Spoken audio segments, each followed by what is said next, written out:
Olá, eu sou Laís Gomes Barros, atualmente graduanda do curso de Biotecnologia da UFPB.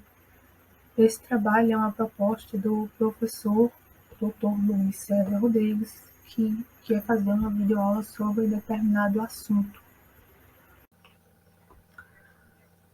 Então, o assunto que será tratado nesse vídeo será ligações e interações químicas com três principais tópicos, que serão as ligações covalentes, superposição de orbitais e orbitais híbridos.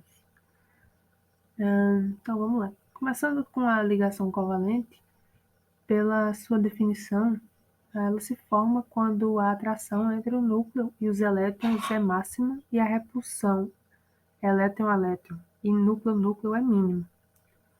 E como é que a gente pode descrever essa ligação covalente na mecânica quântica?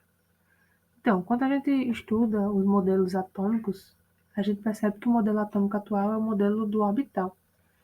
E esses orbitais são o espaço mais provável de se encontrar elétrons. E os elétrons que vão participar da ligação são os que estão na camada de valência. Então, para responder essa pergunta, a gente usa a teoria de ligação de valência, que basicamente, bem resumidamente, diz que quando um orbital entra um dentro do outro, temos uma intersecção entre eles, que é quando vai ter a formação de uma ligação covalente. Então, basicamente, quando a gente vê as moléculas desenhadas desse jeito, não sei se está mostrando o cursor, mas aqui nesses dois desenhozinhos aqui, nós sabemos que as bolinhas são os átomos e essas linhazinhas são as ligações. Então podemos saber que está basicamente errado como a gente descreve elas. Seria mais ou menos assim como mostra essa imagem, que mostra as nuvens de elétrons, né? Que dá para ver uma intersecção entre essas nuvens. Então, basicamente, os átomos parecem com massas de formatos irregulares e da provável localização dos elétrons. E essas massas têm o comportamento baseado na mecânica quântica, né, nas funções de onda tridimensionais e distribuições probabilísticas dos elétrons no espaço. Aqui nessa imagem nós temos alguns exemplos. Desse primeiro nós temos a formação do gás hidrogênio, o H2, né? E o hidrogênio tem um elétron na camada de valência, e se você for fazer sua distribuição eletrônica, ele fica sendo como um S1. Então, esse elétron que está desemparelhado no orbital do subnível S do hidrogênio é o que vai participar da ligação. Daí, como vocês podem ver na imagem, os átomos de hidrogênio vão se aproximando até que ocorre uma superposição dos orbitais, formando uma intersecção aqui nessa região de superposição. Nessa intersecção vai haver uma maior densidade eletrônica, já que é uma área de maior probabilidade de encontrar elétrons, tendo a formação da ligação covalente. Aqui, na distância de ligações, o comprimento da ligação, né, se forma com as forças de atração entre os núcleos e os elétrons quando se equilibram com as forças repulsivas, que eu falei anteriormente, que podem ser entre os núcleos e também entre os elétrons. Nesse gráfico aqui, nós podemos analisar a distância da ligação e a energia potencial envolvida nesse processo de formação de ligação da molécula de gás hidrogênio. Aqui a gente analisa esse gráfico da direita para a esquerda, aqui no finalzinho dele. Então a gente consegue perceber que à medida que os dois núcleos vão se aproximando, seus orbitais vão se sobrepor até que vai formar a ligação covalente. Então, à medida que aumenta a aproximação, a energia de interação diminui. É bom lembrar também que a formação de uma ligação química é favorável para a molécula, por isso que tende a liberar energia, ficando cada vez mais estável. Então, basicamente, eles vão se aproximando até que atinjam uma energia mínima, e é nessa energia mínima que vai ter a formação da ligação, né? Mas também, se eles continuarem se aproximando, seus núcleos continuarem se aproximando, vai haver um aumento muito grande de energia, porque os dois núcleos começam a ter uma repulsão muito grande e isso vai desestabilizar a molécula, não sendo legal, muito legal para ela. Né? Então, aqui no caso da molécula do gás hidrogênio, o valor da distância, o valor médio vai ser 0,74 angstrom e a energia aqui vai ser menos 476 kJ, energia potencial, mas é bom lembrar também que o valor dessa distância também é um valor médio, porque as ligações químicas funcionam basicamente como molas, né? Como eu falei anteriormente, ondas tridimensionais funcionam como uma mola, ela não fica parada, fica aumentando, diminuindo de tamanho. Então, voltando para essa história das ligações funcionando como molas, os elétrons também funcionam da mesma maneira, né? Como os elétrons não são nem são tanto partículas como ondas, né? Eles se comportam como as ondas tridimensionais, né? E essa função de onda é uma função matemática que descreve a probabilidade de um elétron estar em um lugar em determinado momento. Portanto, os elétrons funcionam do mesmo modo, ou seja, como uma excitação do campo elétrico ao redor do núcleo em uma onda estacionária. A mais simples dessas funções de onda é o orbital S, que pode conter dois elétrons e tem um padrão esférico de ondas estacionárias ao redor do núcleo, que a gente pode ver na imagem, redondinho. Depois de preencher o primeiro e o segundo orbitais S, passamos a preencher o orbital P. Ou melhor, deveria dizer orbitais, P, né? No plural, né? Porque estamos falando de um espaço tridimensional. Então, eles podem ter um eixo Y, um eixo X, desculpa, um eixo X, um eixo Y e um no eixo Z. Cada um deles pode conter dois elétrons, dando um total de 8 elétrons, que são com 2 no orbital S e 6 distribuídos nos 3 orbitais P. Mas quando você os deixa em torno de um átomo, os orbitais sp começam a interagir entre si, fazendo o melhor para não se sobreporem e acabarem alterando a forma um do outro.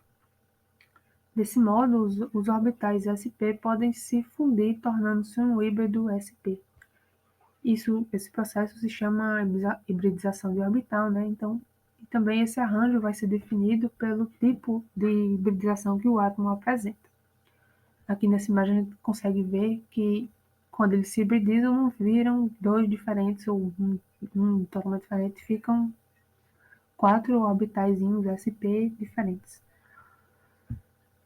Quando um orbital S se hibridiza com todos os orbitais P, que é chamado de hibridização sp3, e essa hibridização também chamada de tetraédrica, uma configuração tetraédrica.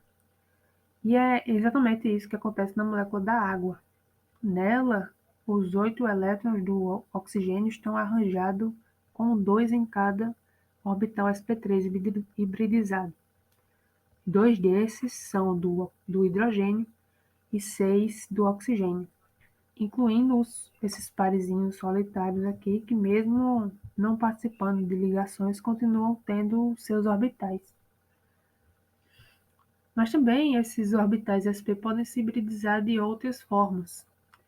Por exemplo, se a molécula buscar seu estado de menor energia, formando uma ligação dupla, ela vai hibridizar dois orbitais p com um orbital s, formando 3 orbitais sp2 hibridizados com um orbital p não hibridizado, emergindo do centro aqui, como dá para ver nessa imagenzinha aqui do lado esquerdo. Essa configuração se chama hibridização trigonal planar e cada orbital sp2 está a 120 graus de distância um do outro. Também, se traçarmos uma linha reta a partir de seus centros, teremos um triângulo equilátero. Estou explicando essa ligação dupla Uma das duas ligações da dupla ligação tem orbitais sp2 se mesclando de maneira alinhada com os núcleos. Esta é a ligação sigma, que a gente consegue ver aqui na imagem do lado esquerdo, bem simples. Já uma segunda forma de ligação é formada pelo orbital não hibridizado, aquele orbital P não hibridizado, e elas saem de cima e abaixo do núcleo. Esses átomos mesclam esses orbitais para formar uma ligação P, como a gente consegue ver aqui do lado direito. E tem também os orbitais sp, no qual o orbital s se hibridiza somente com o orbital p. E elas ocorrem, esse tipo de hibridização ocorre quando a molécula está fazendo ou uma tripla ligação ou duas duplas entre os átomos. Essa configuração é chamada de linear. E o truque, podemos dizer assim, basicamente, é ter dois orbitais p não hibridizados que podem fazer duas ligações π, que podem formar uma ligação tripla ou duas duplas, como eu já disse. Esse é o caso do CO2, que nós vamos usá-lo como exemplo agora. Aqui o carbono, aqui no meio, no centro da imagem, fará duas duplas ligações, então ele precisa de dois orbitais p não hibridizados aqui, e um orbital sp hibridizado. Aqui, como consegue ver, no centro da imagem, essa partezinha amarela do carbono é um orbital p não hibridizado, e essa outra laranja também é outro p não hibridizado. Já os oxigênios farão uma dupla ligação, então eles precisam estar hibridizados como sp2 e ter um orbital p não hibridizado para a dupla ligação. Aqui no oxigênio do lado esquerdo, o orbital p está na cor laranja, e no oxigênio do lado direito, o orbital p está na cor amarela. Quando eles se aproximam para se ligarem, as ligações sigma vão ocorrer entre os orbitais hibridizados, né? Esses aqui horizontalmente, bem simples.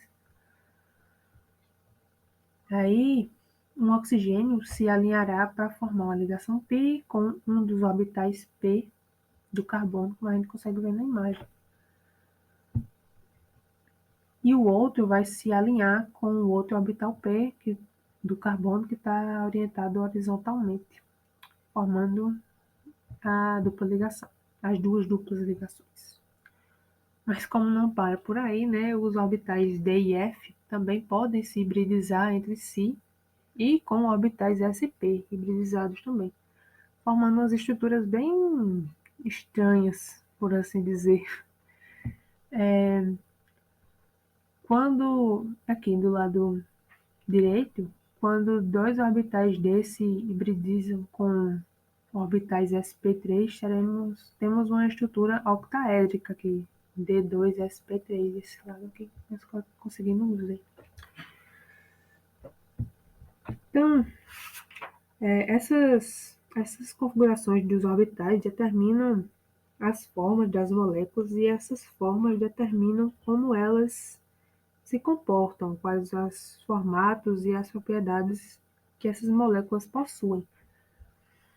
Aqui temos um resuminho bem básico do que foi visto nesse vídeo, que nós vimos que as moléculas são massas irregulares da provável localização dos elétrons e determinadas pelas funções de ondas, que, como mostrei lá, como é descrito a ligação covalente, que as nuvens de elétrons formando intersecção, que é onde tem a provável localização dos elétrons, e as funções de ondas é como os elétrons se comportam. Nós vemos também os orbitais s e p, que podem se hibridizar nas formas sp3, sp2 e sp, e como essas hibridizações são possíveis por causa das ligações duplas e triplas, usando os dois tipos de ligações sigma e π. E é isso, muito obrigado por ter ficado até aqui. Espero que tenha entendido e tchau.